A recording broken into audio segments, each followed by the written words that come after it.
Pumpkin everything is flying off the shelves more so than normal this year, and at the heart of it all, it really is the canned pumpkin. I mean, it's easy to pick up a few cans of it for all your holiday needs, but have you ever thought of roasting it?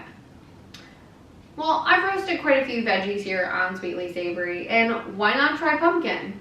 Applying the same technique as you do for spaghetti squash, that's like super easy, and it's going to create incredibly tasty and healthy results for any dish that you're going to make. So let's get started with homemade canned pumpkin today on Sweetly Savory.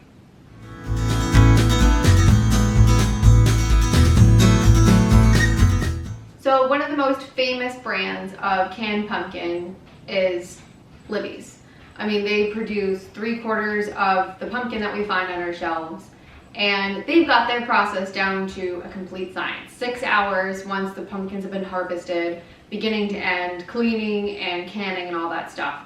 And today, my version looks like a little bit of an elementary school science project as opposed to a production line, but you know, that's half the fun, and I definitely did have fun making this. What you'll need today is 1 to 2 pound sugar pumpkins, and that's going to be for the baking variety, because you've got your big pumpkins that you can put outside that you carve out into a jack-o'-lantern. You're not going to want to use this for your canned pumpkins. And you're going to need 2 to 4 tablespoons of olive oil, and that's going to be for basting, just like we do for the spaghetti squash. A couple of teaspoons of coarse sea salt, and that's just for flavor to enhance the pumpkin itself as it's roasting. And for extra tools, you're going to want a food processor, a blender, or an Emersion Blender, kind of like this one. So I'm going to use this today because I thought this was a super rad thing that we got, and I'm going to make my canned pumpkin directly into my mason jars. It gets a bit messy. It's a whole lot of fun. So let's get roasting. Boom, roasted. These are little sugar pumpkins. They're super easy to cut in half, a lot easier than a spaghetti squash, as probably seen in the past. So for these guys, you don't even have to use the little fork. Use a fork to perforate holes. You can glide right in, and you want to take off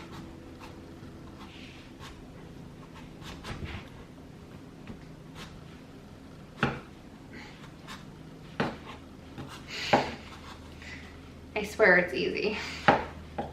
Looks like it's given some pushback, but it's not all that bad. But you want to take that top off so that you're not trying to cut through it. And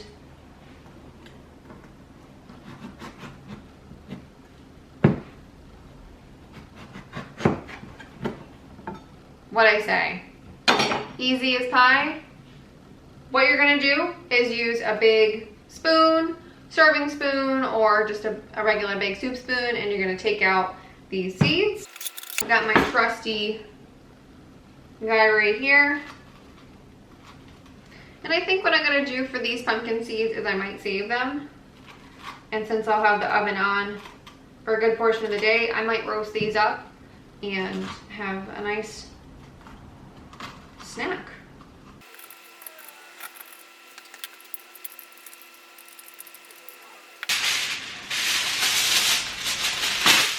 Now that our squash, or pumpkins, technically squash, have been emptied out, I've set aside the innards, including the seeds, so that I can maybe roast those later, see where that takes me. But it's a nice option to have, and we love having seeds. So what you're going to want to do to prep your baking area or your baking sheet for the pumpkin is going to be just some foil on a baking tray. You can use a glass baking sheet if you'd like. Sometimes I do that for spaghetti squash just because it's easier to handle, but I want to get all of these guys onto my tray at the same time.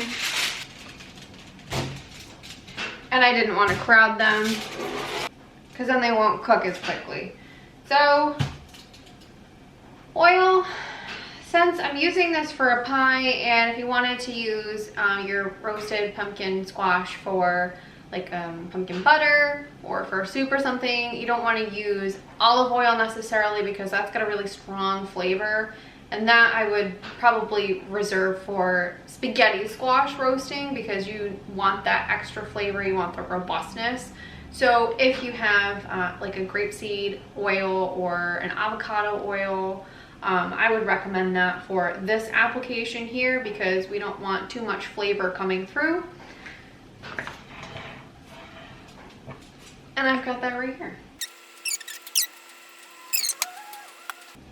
And if you were gonna use these squash pumpkins, if you were gonna use this vegetable for, say, a soup or a bisque or a macaroni and cheese, then by all means, then I would definitely recommend seasoning with thyme or rosemary even.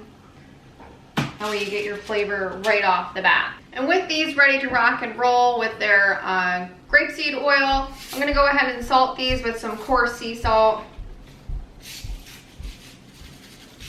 Not too much, but enough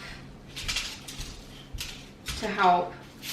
And I don't want to use regular table salt because then that will make them salty.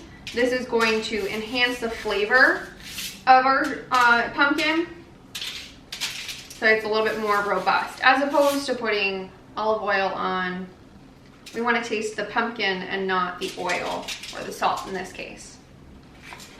So I've got my oven preheated to 400 degrees.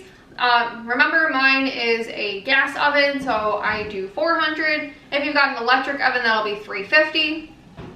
So we're gonna stick these in for 50 minutes approximately until they're like fork tender. You wanna, if you can stand to stick a fork kind of at it and it's gonna not have too much pushback. And what I'm gonna do is flip them or move the tray around about halfway through, and that way I get even roasting on all of my little squashies here. So we'll be back in a short bit. Thanks so much for sticking around.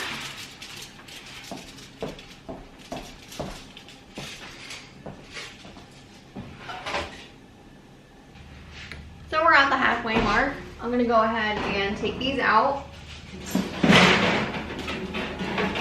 Give it a good spin. You can see that they're coming together real nice.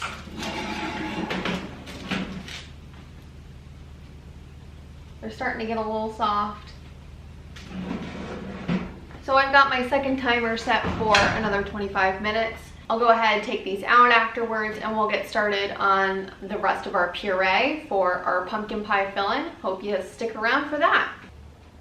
With our 50 minutes up, let's go ahead and take out our squash.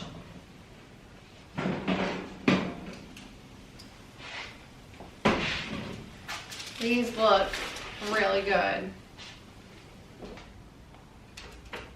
And see, just as they should be, nice and soft. Yeah. Oh. Don't even have to do anything, just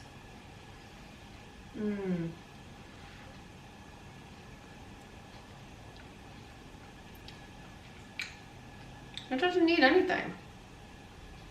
I can't wait to move on to making this pie filling before I eat this squash.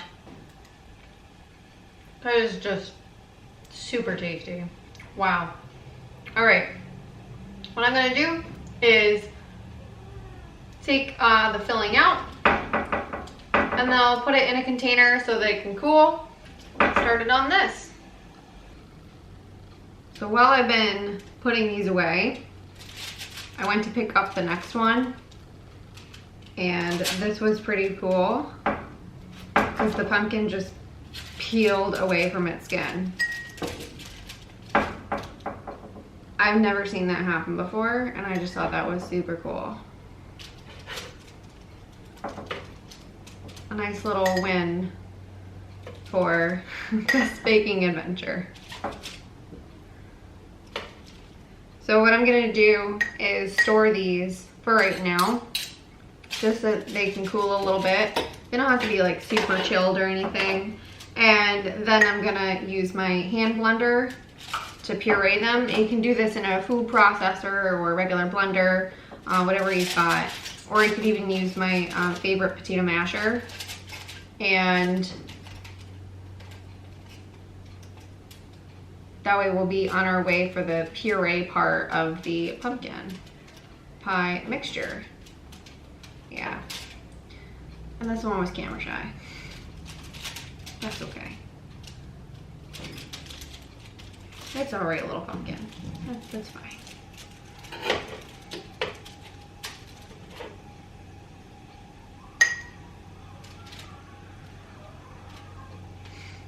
Oh, that's so cool.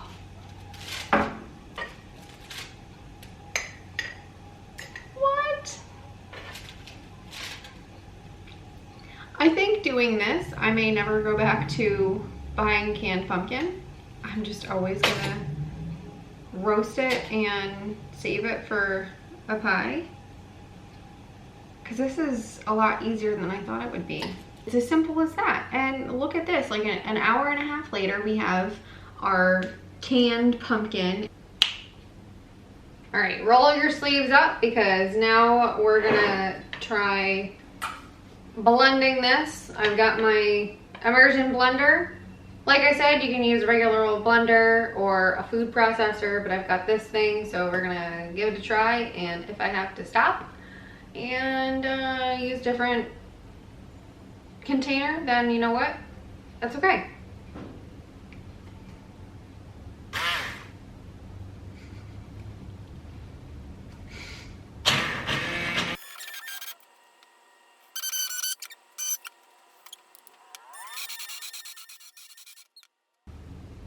This is coming out super red. Super messy.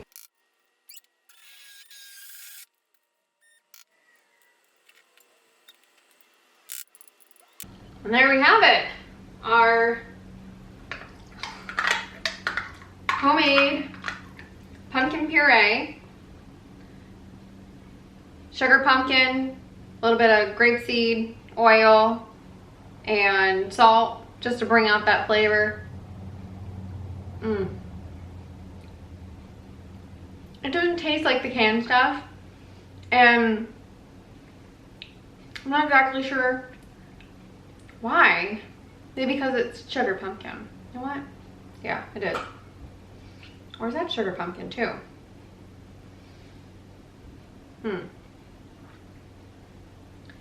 It doesn't taste like the canned stuff. Maybe because it's homemade.